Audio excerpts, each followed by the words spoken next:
ಕ್ಷೇತ್ರಗಳಲ್ಲಿ ಅತಿ ದೊಡ್ಡ ಬಂಪರ್ JDSಗೆ 3 ಕ್ಷೇತ್ರಗಳಲ್ಲೂ ಕೂಡ ಒಂದು ರೀತಿಯಲ್ಲಿ ಮುನ್ನಡೆಯನ್ನು ಕಾಯ್ದುಕೊಂಡಿದೆ. 17ರಿಂದ 18 ಕ್ಷೇತ್ರಗಳಲ್ಲಿ ಬಿಜೆಪಿ, 8 ಕ್ಷೇತ್ರಗಳಲ್ಲಿ ಕಾಂಗ್ರೆಸ್, 3 ಕ್ಷೇತ್ರಗಳಲ್ಲಿ JDS. ನಮಗೆ ಶೆಟ್ರು ಹೇಳ್ತಾ ಇದ್ರು, JDS ಜೊತೆ ಹೊಂದಾಣಿಕೆ ಮಾಡಿಕೊಂಡ ಕಾರಣಕ್ಕಾಗಿ ಬಿಜೆಪಿ ಅತಿ ದೊಡ್ಡದಾದಂತ ಒಂದು ಸಮಯ ಪ್ರಜ್ಞೆಯ ಎರಡು ಕ್ಷೇತ್ರದಲ್ಲೂ ಮುನ್ನಡೆ ರಾಹುಲ್ ಗಾಂಧಿ ಅವರು. ವಯನಾಡ್, ರಾಯ್ ಬರೇಲಿ 2 ಕ್ಷೇತ್ರದಲ್ಲೂ ಕೂಡ ಮುನ್ನಡೆಯನ್ನ ಕಾಯ್ದುಕೊಂಡಿದ್ದಾರೆ ರಾಹುಲ್ ಗಾಂಧಿ.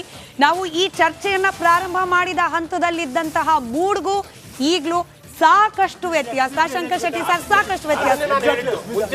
ಎಕ್ಸಾಕ್ಟ್ಲಿ ಏನಂತ ಗೊತ್ತಾ, ಕರ್ನಾಟಕ ಎಲೆಕ್ಷನ್ ಸ್ಟಾರ್ಟ್ ಮಾಡುವಾಗಲೂ ಇದೇ ರೀತಿ ಇದ್ದೆವು. ಹಂಗ್ ಪಾರ್ಲಿಮೆಂಟ್ ಎಲ್ಲ ಹೊರಟದ್ದು ಚುನಾವಣೆ ಫಲಿತಾಂಶ ಬರೋದಿನ ಹಂಗ್ ಪಾರ್ಲಿಮೆಂಟ್ ಎಲ್ಲ ಹೊರಟೆ. ಬಟ್ ಈಗ ನ್ಯಾಚುರಲಿ ಅದು ಹೋಗಿ ಒನ್ ಸೈಡೆಡ್ ಆಗಿತ್ತು. ಇದು ಏನಿಗುತ್ತಾ, ಅವತ್ತು ಒನ್ ಸೈಡೆಡ್ ಆಗ್ತಿತ್ತು ಅಂತ ಹೇಳುವಾಗ ಈಗ ಅನ್ಎಕ್ಸ್ಪೆಕ್ಟೆಡ್ ರಿಸಲ್ಟ್ ಬಂದು ನೆಕ್ಸ್ಟ್ ಫೈಟ್ ಅಲ್ಲಿ ಬಂದು ನೆಕ್ ಇಲ್ಲ. But very good performance of INDIA led by the ಕಾಂಗ್ರೆಸ್ನವರು ಈ ರೀತಿ ನಂಗೆ ಆಶ್ಚರ್ಯ ಇತ್ತು. ಪಾಪ ಮಲ್ಲಿಕಾರ್ಜುನ ಖರ್ಗೆ ಅವರನ್ನು ಬಂದು ಟಿವಿಯಲ್ಲಿ 295 ಫಿಗರ್ ಹೇಳಿಸ್ತಾರಲ್ಲಪ್ಪ ಆ ದಿನ ಅಂತ ಆಶ್ಚರ್ಯ. ಬಟ್ ಏನು ತೊಂದರೆ, 209 200 crossing is good achievement for the India. ನೋಡಿ, ಕಳೆದ ಗುಡ್ ಅಚೀವ್ಮೆಂಟ್. ಸಾರಿ ಒಂದೇ ಒಂದು ಅಬ್ಜೆಕ್ಷನ್. 400 ಅಂದಿದ್ದು 350 ಬಂದ್ರೆ 400 ಕ್ರಾಸ್ ಆಗ್ಲಿಲ್ಲ ಅಂತ ಇದು ಹೆಂಗ್ ಸರ್ ಒಪ್ಪೋದು? 295 ಅಂತಂದಿದ್ರು 200 ಬಂದ್ರು. ಜನ ನಂಬಿಬಿಟ್ಟೆವು ನಾವು, ಜನ ಮೋದಿ ಅವರನ್ನು ನಂಬಿಬಿಟ್ಟೆವು, ನಾವು ಅಂಧಭಕ್ತರೆಲ್ಲ ಮೋದಿ ಅವರನ್ನು ನಂಬಿಬಿಟ್ಟೆವು. ಯಾರು ಮಲ್ಲಿಕಾರ್ಜುನ ಖರ್ಗೆ ಅದು ವ್ಯತ್ಯಾಸ. ಶಂಕರ್ ಶೆಟ್ರೆ, ಕಳೆದ 1.5 ವರ್ಷದಲ್ಲಿ ಆಗಿರೋ ಮುಖ್ಯವಾದ ಬೆಳವಣಿಗೆ ಅಂತಂದ್ರೆ ಅಖಿಲ ಭಾರತ ಕಾಂಗ್ರೆಸ್ ಅಧ್ಯಕ್ಷರಾಗಿ ಮಲ್ಲಿಕಾರ್ಜುನ ಖರ್ಗೆ ಅವರು ಅಧಿಕಾರ ವಹಿಸಿಕೊಂಡು ಅವ್ರ ಲಕ್ಕಿ ಚಾರ್ಮ್ ತರ, ಅವ್ರಿಗೊಂದು ಅದೃಷ್ಟದ ನಕ್ಷತ್ರ ತರ. ಅವ್ರ ಅಧ್ಯಕ್ಷರಾದ ತಕ್ಷಣ ಹಿಮಾಚಲ ಪ್ರದೇಶವನ್ನ ಕಸ್ಕೊಂಡ್ರು ಬಿಜೆಪಿಯಿಂದ. ಕರ್ನಾಟಕದಲ್ಲಿ ದಿಗ್ವಿಜಯ ಸಾಧಿಸಿದ್ರು. 10 ವರ್ಷಗಳಿಂದ ನಿರ್ನಾಮ ಆಗಿತ್ತು. ತೆಲಂಗಾಣದಲ್ಲಿ ಮತ್ತೆ ಅಧಿಕಾರಕ್ಕೆ ಬಂದ್ರು. ಅದಾದ ನಂತರ ಮತ್ತೆ ಈ ಲೋಕಸಭಾ ಚುನಾವಣೆಯಲ್ಲಿ ಕೂಡ ಅತ್ಯಂತ ಗೌರವಾನ್ವಿತ ಸಾಧನೆ ಇದು ಅವರು. ಈಗಾಗಲೇ 91 ಕ್ಷೇತ್ರಗಳಲ್ಲಿ ಕಾಂಗ್ರೆಸ್ ಮುನ್ನಡೆಯಲ್ಲಿದೆ. ಬಿಜೆಪಿ ಬರೀ 230 30ರಲ್ಲಿ ಕೂಡ ಇವ್ರು ಇರ್ಬೇಕು, ಯಾರು ಗೊತ್ತಾ, ಮಮತಾ ಬ್ಯಾನರ್ಜಿ ಇರ್ಬೇಕಾ 30ರಲ್ಲಿ. ಅದನ್ನು ಸೇರಿಸಿದ್ರೆ ನಾನು ಇಂಡಿಯಾ ಅಲಯನ್ಸ್ಗೆ ಇನ್ನೂ ಇದ್ದೇನೆ ಅಂತ. ರೇಷ್ಮಾ ಸರ್, ಈಗ ನೋಡಿ, ನಾವು ಸ್ಮಿತಾ ಅವರು ಹೇಳಿದ್ರು ಆರಂಭಿಕ ಮೂಡು ಯಾವುದಿತ್ತು, ಈಗ ಯಾವ ಮೂಡಲ್ಲಿದ್ದೀವಿ ಅಂತೇಳಿ. ಸಾಧಾರಣವಾಗಿ ಯಾವ ರೀತಿಯ ಸಮೀಕ್ಷೆಗಳ ರೀತಿಯಲ್ಲೇ ಬರ್ತಾ ಇದ್ರೆ ನಾವು ಹೇಳುವಂಥ ರೀತಿಗಳೆಲ್ಲವೂ ಕೂಡ ಅದಕ್ಕೆ ರೆಕ್ಕೆ ಪುಕ್ಕಗಳು ಎಲ್ಲವೂ ಬರುತ್ತೆ. ಅಂದರೆ ಅಲ್ಲಿಗೇನೆ ನಾವು ಏನು ಬದಲಾವಣೆಗಳಾಗುತ್ತೆ ಅಂದರೆ ನರೇಂದ್ರ ಮೋದಿ ಅವರ ಕೆಲಸ ಕಾರ್ಯಗಳು ಮತ್ತೊಂದು, ಆಮೇಲೆ ಇಂಡಿ ಮೈತ್ರಿಕೂಟದ ಫೇಲ್ಯೂರ್. ಆದರೆ ಯಾವಾಗ ಒಂದು ರೀತಿಯಲ್ಲಿ 50-50 ಥರ ಬರಲಿಕ್ಕೆ ಶುರು ಆಗುತ್ತೆ, ನಾವು ಅದರ ನೆಗೆಟಿವನ್ನು ಹೇಳ. ಅಂದರೆ ನನ್ನ ಪ್ರಶ್ನೆ ಏನಪ್ಪ ಅಂತಂದರೆ, ಮಾಧ್ಯಮಗಳಲ್ಲಿರ್ಬೋದು ಅಥವಾ ನಾಯಕರುಗಳಿರ್ಬೋದು, ತಮ್ಮ ಹೇಳಿಕೆಗಳು ಪ್ರಚಾರ ಏನೇ ಇರಲಿ, ಜನಸಾಮಾನ್ಯರಿಗೆ ವಿಷಯಗಳು ಅಷ್ಟು ಸ್ಪಷ್ಟವಾಗಿ ಅರ್ಥ ಆಗತ್ತಾ? ನಾವೆಲ್ಲ ಏನು ಅನ್ಕೋತೀವಿ ಅಂತಂದರೆ ನಾವು ಅವ್ರನ್ನ ಭ್ರಮಾಲೋಕದಲ್ಲಿ ಏನೋ ತೇಲಾಡಿಸಿಬಿಡ್ತೀವಿ ಅಂತೇಳಿ ಅರ್ಥ ಆಗ್ಬಿಡುತ್ತಾ? ಓಟನ್ನು ಯಾವ ರೀತಿ, ಯಾಕಂದರೆ ನಮಗೆ ಡೆಲ್ಲಿಯಲ್ಲೇ ಅರ್ಥ ಆಗುತ್ತೆ. ನಮಗೊಮ್ಮೆ ಡೆಲ್ಲಿಯಲ್ಲಿ 3 ಬಾರಿ ಆಮ್ ಆದ್ಮಿ ಪಾರ್ಟಿಗೆ ಏನು ಮುಖ್ಯಮಂತ್ರಿಗಳನ್ನಾಗಿ ಆಯ್ಕೆ ಮಾಡ್ತಾರೆ. ಅದು ಕೂಡ ನರೇಂದ್ರ ಮೋದಿ ಅವರು ಪೀಕಲ್ಲಿದ್ದಂಥ ಟೈಮಲ್ಲಿ. ಆದರೆ ಲೋಕಸಭಾ ಚುನಾವಣೆ ಬಂದಾಗ ಪಾಪ ಅರವಿಂದ್ ಕೇಜ್ರಿವಾಲ್ ಪಾರ್ಟಿಗೆ 1 ಸೀಟು ಕೊಡಲ್ಲ, 7ಕ್ಕೆ 7 ಬಿಜೆಪಿ ಕೊಟ್ಬಿಡ್ತಾರೆ. ಇದು ಹೆಂಗೆ ಲೆಕ್ಕಾಚಾರ ಜನರದ್ದು ಅಂತೇಳಿ ನೋಡಿ. ನರೇಂದ್ರ ಮೋದಿ ಅವರ ವಿಚಾರದಲ್ಲಿ ಅವರು ಮಾಡಿರೋ ಕೆಲಸ, ಕೊಟ್ಟಿರೋ ಕೊಡುಗೆ, ಅಧಿಕಾರ ರಾಜಕಾರಣದ, ಚುನಾವಣಾ ರಾಜಕಾರಣದ ಎಲ್ಲ ರೀತಿ ರಿವಾಜುಗಳನ್ನು ಬ್ರೇಕ್ ಮಾಡ್ತಾ ಬಂದಿದ್ದಾರೆ. Is a game changer. ಆ ವಿಷಯದಲ್ಲಿ ಎಲ್ಲರೂ ಒಪ್ಪಲೇಬೇಕು. ಭಾರತದ ಪ್ರಪ್ರಥಮ OBC ಪ್ರಧಾನಮಂತ್ರಿ ಅನ್ನೋ ಒಂದು ವಿಶೇಷತೆಯನ್ನು ಎಲ್ಲೂ ಬಿಂಬಿಸಲೇ ಇಲ್ಲ. ಆಮೇಲೆ ನಾನು ಭಾಳ ಮುಖ್ಯವಾಗಿ ಎದ್ದು ಕಾಣ್ತಾ ಇರೋದು ಯಾವುದಂದ್ರೆ, ಕಳೆದ 10 ವರ್ಷಗಳಲ್ಲಿ ಮೋದಿ ಬಾಯಲ್ಲಿ ಯಾವತ್ತೂ ಹಿಂದುತ್ವ ಅನ್ನೋ ಶಬ್ದ ಬರಲಿಲ್ಲ. ಎಸ್,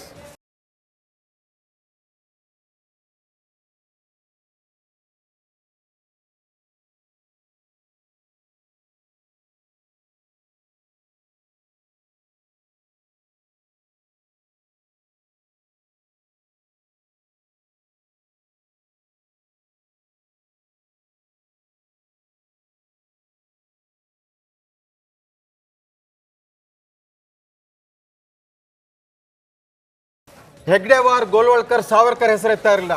ಗಾಂಧಿ, ಪಟೇಲ್, ಅಂಬೇಡ್ಕರ್, ಸುಭಾಷ್ ಚಂದ್ರ ಬೋಸ್ ಅಂತ ಹೊರಟರು. ಇದರಿಂದಾಗಿ ಅವರ ಬೇರು ಮಟ್ಟದ ಕಾರ್ಯಕರ್ತರದಲ್ಲ RSSನವ್ರಿಗೂ ಮತ್ತು ಮೋದಿಗೂ ಒಂದು ಸೈದ್ಧಾಂತಿಕ ವೈಚಾರಿಕ ಸಂಘರ್ಷ ನಡೀತಾನೆ ಬಂದಿದೆ. ಅದರ ಪರಿಣಾಮ ಆಂಧ್ರ ಪ್ರದೇಶ, ತೆಲಂಗಾಣ ಸೀಟು ಕೂಡ ಜಾಸ್ತಿ ಆಗುತ್ತೆ. ಆದರೆ ತಮಿಳ್ನಾಡಿನಲ್ಲಿ seat question mark. Sir, Annamalai ಗೆಲ್ತಾರಾ? ಗೆಲ್ಲಬೇಕು ಅಂತ ನಮ್ಮ ಆಸೆ ಇದೆ. ಕರ್ನಾಟಕ ನೀವು ನೋಡ್ತಾ ಇದ್ದೀರಲ್ಲ.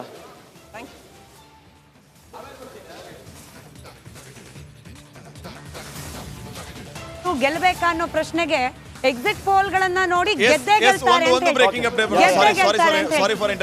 ಡಾಕ್ಟರ್ ಕೆ ಸುಧಾಕರ್ ಚಿಕ್ಕಬಳ್ಳಾಪುರದಲ್ಲಿ ಮುನ್ನಡೆಯನ್ನ ಕಾಯ್ದುಕೊಳ್ತಾ ಇದ್ದಾರೆ. ನೋಡಿ ಆ ಮತಗಳ ವೇರಿಯೇಷನ್ ನೋಡಿ ಯಾವ ರೀತಿ ಕ್ಷಣ ಕ್ಷಣಕ್ಕೂ ವೇರಿಯೇಷನ್ ಆಗ್ತಾ ಇದೆ ಅಂತ ಹೇಳಿ ಪ್ರದೀಪ್ ಈಶ್ವರ್ ಅವರ ವಿಚಾರವನ್ನ ನಮ್ಮ ಪ್ಯಾನಲ್ ಅಲ್ಲಿ ನಾವು ಪ್ರಸ್ತಾಪ ಮಾಡ್ತಾ ಇದ್ವಿ. ಡಾಕ್ಟರ್ ಕೆ ಸುಧಾಕರ್ ಈಗ ಮತ್ತೆ ಗೆಲುವಿನ ಲಯಕ್ಕೆ ಮರಳುತ್ತಾ ಇದ್ದಾರಾ ಅನ್ನುವಂತಹ ಪ್ರಶ್ನೆ ಮೂಡ್ತಾ ಇದೆ. ಇದರ ಜೊತೆಗೆ ಇನ್ನೂ ಹಲವು ಕ್ಷೇತ್ರಗಳಲ್ಲಿಯೂ ಕೂಡ ಯಾವ ರೀತಿ ಅಪ್ಡೇಟ್ ಆಗ್ತಾ ಇದೆ, ಮತ್ತೊಂದು ಅಪ್ಡೇಟ್ ಆಗ್ತಾ ಇದೆ. Yes, ಪ್ರಜ್ವಲ್ ನಾಗೇಂದ್ರ. ರೇವಣ್ಣ SIT ಕಸ್ಟಡಿಯಲ್ಲಿ ಇದ್ದಾರೆ. ಆದ್ರೆ ಅವ್ರಿಗೆ ಫಲಿತಾಂಶ ಏನಾಗ್ತಾ ಇದೆ ಅನ್ನುವ ಅವ್ರಿಗೆ ಗೊತ್ತಾಗ್ತಾ ಇಲ್ಲ. ಏನಾಗ್ತಾ ಇದೆ ನನ್ನ ಫಲಿತಾಂಶ ಹೇಳಿ ಅಂತೇಳಿ ನೋಡೋದಕ್ಕೆ ಸಿಗ್ತಾ ಇಲ್ಲ ಅನ್ನುವ ಈ ಕ್ಷಣದ ಅಪ್ಡೇಟ್. ಕೋರ್ಟ್ ಅನುಮತಿ ಇದೆ, ಕೋರ್ಟ್ ಅನುಮತಿ ಕೊಟ್ಟಿತ್ತು. ಆದ್ರೆ ರಿಸಲ್ಟ್ ವಿಚಾರ ಗೊತ್ತಾಗದೆ ಫುಲ್ ಟೆನ್ಷನ್ ಅಲ್ಲಿ ಇದ್ದಾರಂತೆ ಪ್ರಜ್ವಲ್ ರೇವಣ್ಣ. ಕೋರ್ಟ್ ಅನುಮತಿ ಕೊಟ್ಟಿತ್ತು 9:30 11 ಗಂಟೆವರೆಗೂ ನಿಮ್ಮ ರಿಸಲ್ಟ್ ಅನ್ನು ನೋಡಬಹುದು ಅಂತೇಳಿ. ಆದ್ರೆ ತನ್ನ ರಿಸಲ್ಟ್ ಅನ್ನ ತಾನೇ ನೋಡಲಾಗದೆ ಫುಲ್ ಟೆನ್ಷನ್ ಅಲ್ಲಿರುವಂತಹ ಪ್ರಜ್ವಲ್ ರೇವಣ್ಣ. ಎರಡೆರಡು ಟೆನ್ಷನ್ಗಳು. ಶಿವಮೊಗ್ಗದಲ್ಲಿ ಈಶ್ವರಪ್ಪಗೆ ಭಾರಿ ಮುಖಭಂಗ. ಕೇವಲ 6,796 ಮತಗಳನ್ನ ಮಾತ್ರ ಇಲ್ಲಿಯವರೆಗೂ ಪಡೆದುಕೊಂಡಿದ್ದಾರೆ. ಆ ಮೂಲಕ ಶಿವಮೊಗ್ಗದಲ್ಲಿ ಈಶ್ವರಪ್ಪಗೆ ತೀವ್ರ ಮುಖಭಂಗ. ಮೋದಿ ಅವರ ಫೋಟೋವನ್ನ ಇಟ್ಟುಕೊಂಡು ಪ್ರಚಾರವನ್ನ ಮಾಡಿದ್ರು. ಹಾವೇರಿಯಲ್ಲಿ ನೋಡಿ, ಹಾವೇರಿಯಲ್ಲಿ ಹಾವು ಏಣಿಯ ಆಟಕ್ಕೆ ಹಾವೇರಿ ಲೋಕಸಭಾ ಕ್ಷೇತ್ರ ಸಾಕ್ಷಿ ಆಗ್ತಾ ಇದೆ. ಈಗ ಒಂದು 10-15 ನಿಮಿಷಗಳ ಹಿಂದಷ್ಟೇ ಮಾಜಿ ಮುಖ್ಯಮಂತ್ರಿ ಬಸವರಾಜ ಬೊಮ್ಮಾಯಿಯವರು ಅಲ್ಲಿ ಲೀಡ್ ಅನ್ನ ಪಡೆದುಕೊಳ್ತಾ ಇದ್ರು. ಈಗ ಸ್ವಲ್ಪ ವೇರಿಯೇಷನ್ ಆಗಿದೆ. 4ನೇ ಸುತ್ತಿನ ಮತ ಎಣಿಕೆ ಮುಕ್ತಾಯಗೊಂಡಿದೆ. 4,000 ಅಷ್ಟೇ ಇನ್ನ ಲೀಡ್ ಅಲ್ಲಿ. ಹೀಗೆ ಅಂತ ಹೇಳೋದು ಸೂಕ್ತ ಅಲ್ಲ. ಕರ್ನಾಟಕವೂ ಸೇರಿದಂತೆ ದಕ್ಷಿಣದಲ್ಲಿ ಮತ್ತೆ ಭಾರತೀಯ ಜನತಾ ಪಾರ್ಟಿ ಮತ್ತು NDA ಕಡೆಗೆ ಒಲವನ್ನು ತೋರಿಸಿರೋದು ವ್ಯಕ್ತ ಆಗಿದೆ. ಆಮೇಲೆ 12-1 ಗಂಟೆ ಮೇಲೆ ವಿವರವಾಗಿ ಚರ್ಚೆ ಮಾಡ್ತೀನಿ ನಿಮ್ಮ ಜೊತೆಗೆ ಚರ್ಚೆಯನ್ನ ಮಾಡ್ತೀವಿ ಅನ್ನುವಂತ ಮಾತನ್ನ CT ರವಿ ಹೇಳ್ತಾ ಇದ್ದಾರೆ. ಅವಾಗ ಒಂದು ಕ್ಲಿಯರ್ ಪಿಕ್ಚರ್ ಸಿಗುತ್ತೆ ನಮಗೆ. ನಾವು ಗೆಲ್ತೀವಿ ಅನ್ನುವಂಥ ವಿಶ್ವಾಸ ಕರ್ನಾಟಕದಲ್ಲಿ ಏನಾಗ್ತಾ ಇದೆ ನೀವೇ ನೋಡ್ತಾ ಇದ್ದೀರಿ. ನಾವೇ ಗೆಲ್ತೀವಿ ಅನ್ನುವಂಥ ಮಾತನ್ನ CT ರವಿ ಹೇಳ್ತಾ ಇದ್ದಾರೆ. ಮತ್ತೊಂದು ಬ್ರೇಕಿಂಗ್ ಅಪ್ಡೇಟ್, ಕಾಂಗ್ರೆಸ್ನ ಅಭ್ಯರ್ಥಿ ರಾಧಾಕೃಷ್ಣ ಅವರಿಗೆ ಭರ್ಜರಿ ಮುನ್ನಡೆ. ಅಲ್ಲಿಯೂ ಕೂಡ ಸ್ವಲ್ಪ ವೇರಿಯೇಷನ್ ಆಗ್ತಾ ಇತ್ತು. ಮಲ್ಲಿಕಾರ್ಜುನ್ ಖರ್ಗೆ ಅವರ ಅಳಿಯ ರಾಧಾಕೃಷ್ಣ, ಉಮೇಶ್ ಜಾಧವ್ ವರ್ಸಸ್ ರಾಧಾಕೃಷ್ಣ ಅವರ ನಡುವೆ ನಡೀತಾ ಇರುವಂತಹ ಈ ಒಂದು ಕದನ 1,000 ಅಷ್ಟೇ ಅಂತರ. ಇದು ಚೇಂಜಸ್ ಆಗ್ಬೋದು. ಹಾವು ಏಣಿ ಆಟ ಇಲ್ಲಿ ಈಗ ಶುರುವಾಗಿದೆ. ಅದು ಕಲಬುರಗಿಯಲ್ಲಿ ಬಹಳ ಕುತೂಹಲ ಕೇಳಿಸ್ತಾ ಇದೆ. AICC ಅಧ್ಯಕ್ಷ ಮಲ್ಲಿಕಾರ್ಜುನ್ ಖರ್ಗೆ ಅವರು ಪ್ರತಿನಿಧಿಸಿದಂತಹ ಕ್ಷೇತ್ರ, ಅವರ ಅಳಿಯ ಅವರಿಗೆ ಪ್ರತಿಷ್ಠೆ ಕೂಡ ಆಗಿದೆ. ಈ ಸಾರಿ ಶತಾಯಗತಾಯ ಪ್ರಿಯಾಂಕಾ ಖರ್ಗೆ ಅವ್ರಿಗೂ ಕೂಡ ಪ್ರತಿಷ್ಠೆನೆ. ಗೆಲ್ಲಬೇಕು ಅನ್ನುವಂತಹ ವಿಚಾರ. ಸೊ ಏನಾಗಬಹುದು ಅನ್ನುವಂತಹ ಪ್ರಶ್ನೆ ಇದೆ. ನಾವು ಸ್ಟೇಟ್ ವೈಸ್ ಅಪ್ಡೇಟ್ಸ್ ಅನ್ನ ಕೂಡ ಕೊಡ್ತಾ ಇರೋದನ್ನ ತಾವು ಗಮನಿಸ್ತಾ ಇದ್ವಿ. ನೋಡಿ, ಮೃಣಾಲ್ ಹೆಬ್ಬಾಳ್ಕರ್ ಮತ ಎಣಿಕೆ ಕೇಂದ್ರದಿಂದ ಏಕಾಂಗಿಯಾಗಿ ಹೊರ ನಡೀತಾ ಇರುವಂತಹ ದೃಶ್ಯಾವಳಿಯನ್ನ ಗಮನಿಸ್ತಾ ಇದ್ದೀರಿ. ಇಲ್ಲಿ ಬೆಳಗಾವಿಯಲ್ಲಿ ಜಗದೀಶ್ ಶೆಟ್ಟರ್ ಅವರಿಗೆ ಭಾರಿ ಮುನ್ನಡೆ ಆಗ್ತಾ ಇರುವಂತಹ ವಿಚಾರ. ಆದ್ರೆ ಮೃಣಾಲ್ ಹೆಬ್ಬಾಳ್ಕರ್ ಬರುವಾಗ ಜೊತೆಯಲ್ಲಿ ಸಾಕಷ್ಟು ಜನ ಇದ್ರು. ಆದ್ರೆ ಈಗ ಏಕಾಂಗಿಯಾಗಿ ಹೊರ ನಡೆದಿದ್ದಾರೆ. ಮತ ಎಣಿಕೆ ಕೇಂದ್ರದಿಂದ ಮೃಣಾಲ್ ಹೆಬ್ಬಾಳ್ಕರ್ ಏಕಾಂಗಿಯಾಗಿ ಹೊರ ನಡೆದಿದ್ದಾರೆ.